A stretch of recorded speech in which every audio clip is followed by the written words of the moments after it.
Point, Indiana, a 4-time state champion. And then at Ohio State, he has been fantastic. 2-time national champion, a 3-time All-American. Jordan, simply put, this is a dog. Yeah, he's as tough as they come. He's one of those guys, he's just stone-faced throughout the entire thing. Haven't really ever seen him break or rattle. He's been in the craziest positions. He's lost some big-time matchups and some big moments. Lost the Big Ten final last year and found a way to come back and win the national championship just 2 weeks later. Yeah, last season, kind of a rough stretch. Lost to Bo Bartlett in Columbus on Valentine's Day, then suffered a couple losses at the Big Tens. Lost to Bartlett, lost to Hardy in the semis. But when the lights are the brightest, think back to the national final in 2024. Bo Bartlett was behind him, had a dead to rights, found a way to win that match. And then last year in Philly against Brock Hardy, he's down 5-0 and comes back and wins that match. So he's one of those guys. Jim Gibbons told me once, Jordan, I'd like to get your thoughts on this with Mendez. When the pressure and the chaos rises, he's able to bring his anxiety down. Yeah, it's almost like a sniper loading up a shot, right? They quiet and still their breath, and they make themselves extremely calm because they know the importance of their next move. And he's one of those guys that exemplifies that. Last year, I was guilty of being a prisoner of the moment. Like, man, is Mendez done? He doesn't look as good this year. He's not competing at a high level. He's losing to guys that he typically dominates. And then guess what? When the smoke cleared at the end of the season, he found a way to finish on top again. It's who he is. It's why we love wrestling. Resilience, grit, perseverance through all the obstacles and adversity he's faced. He's become the face of this program. And Ohio State is rebuilding. I believe they're top 5 preseason this year. And they've got a lot of good wrestlers that are vying for spaces alongside Mendez. Yes, they do. Really good team there in Columbus. Yeah, Mendez came back to beat Hardy 12-9, 30 wins for Mendez. And that's rare. That's rare nowadays. Someone was mentioning to me, Carter Sirachi. He didn't have 100 wins in his career, 5-time NCAA champion without 100 wins. In this age, in this era of wrestling, we see a lot of guys that aren't competing as often as we once did. And when I got into college, I was looking at the record books at the University of Nebraska. I see guys 45, almost 50 wins every single season. They're wrestling 50, 60 matches. And now you have guys that are competing at a high level, winning championships, but going into the NCAA tournament 14-0, 16-0. It's just a totally different era. Echemendia back from injury. An All-American for the Cyclones in 2024. He was 5th. And at that tournament, these two met in the semis. Mendez won it 6-4. Echemendia winning the Big 12 championship in 2024.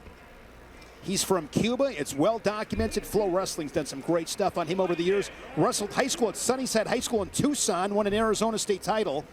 Began his career at Ohio State, but remember, really came out of the scene in 2019. He was a double Fargo champ. He won Greco when he had never wrestled Greco before. But I mean, you watch him wrestle, he is so explosive. He's been great in Cuba.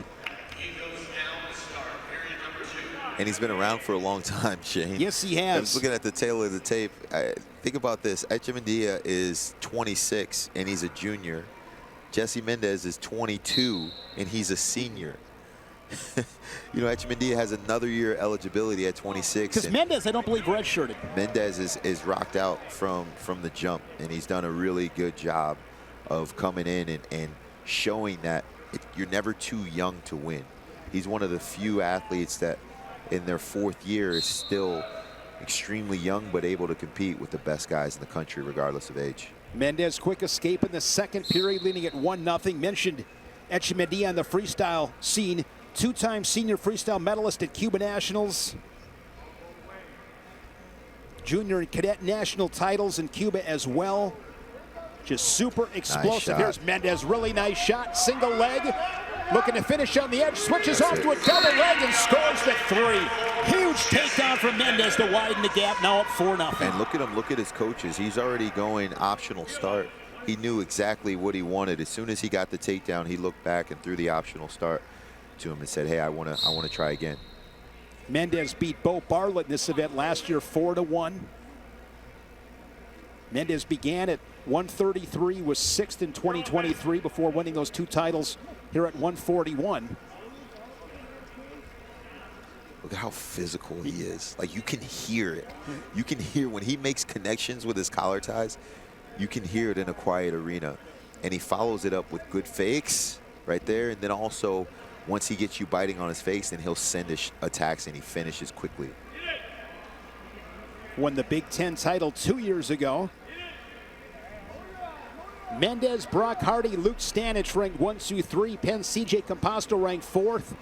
And Minnesota's Hurricane Vance Von Bauer ranked 5th for the Golden Gophers.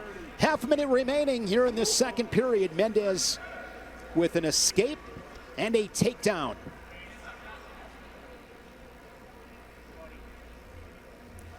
I like Mendez's style.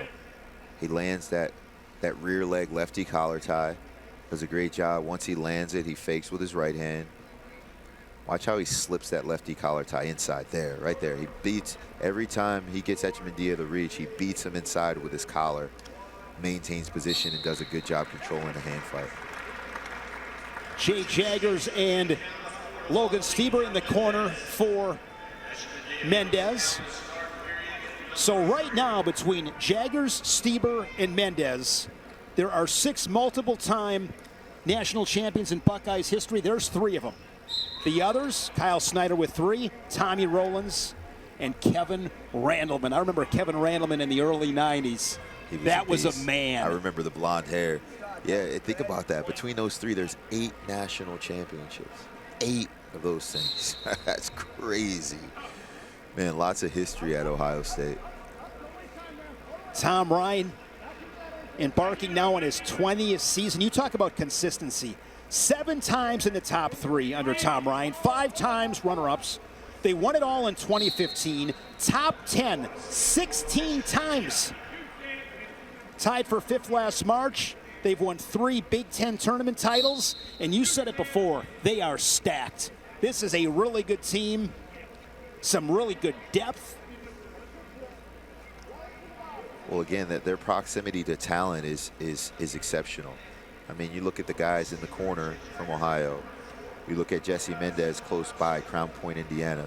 They're gaining a lot of talent that these guys are coming from close. Nate Tomasello, you know, Bo Jordan, Micah Jordan, all of these guys that were from homegrown talent. Ohio's a great high school wrestling state. Extraordinary talent right in their backyard. You grow up desiring to be a Buckeye. Look at that from Jesse Mendez. Another takedown, 7-2. That was a great takedown for Mendez as he adds to his lead. Now going to go to work on top, slides the boot in right side. He's got riding time over 30 seconds. Able to adjust his hips.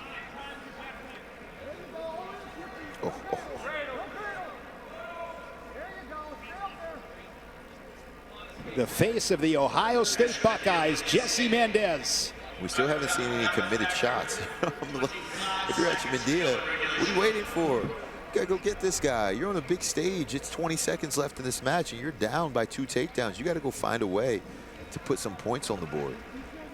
Mendez is just, he's got an answer for everything. Physical with his hands, poised in position. Jesse Mendez, another late attack in the final seconds. Look at attack on 3 more. Time will expire, but a convincing win. Mendez over Echemendia, 7-3 in tonight's main events. And still, look, no smile. I don't think I've ever seen Jesse Mendez smile. He's not happy, he's satisfied. He's satisfied. Job well done. He expects it. He expects it. Brent Metcalf said it best. He said, if I celebrate after beating you, it makes it look like I'm surprised.